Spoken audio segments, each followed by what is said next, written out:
one of the hardest lesson in life is kanang moabot na ganito sa point nga naay nakasala sa atua or naay nakapasakit sa atua.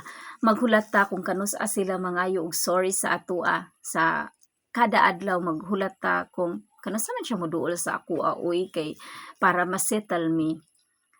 Og kana bang maghulat ta nga makahuna-huna unta sila uy nga kanang mali ang ilang gibuhat sa akoa or mali ang ilahang giistorya sa atua.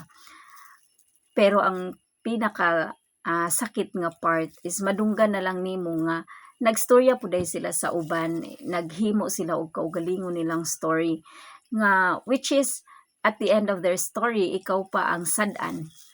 That's when healing starts. Dili sa pagpangayo nilag sorry kundi sa paghuna-huna nimo nga wala na jud chance nga mangayo pa siya og sorry sa imuha.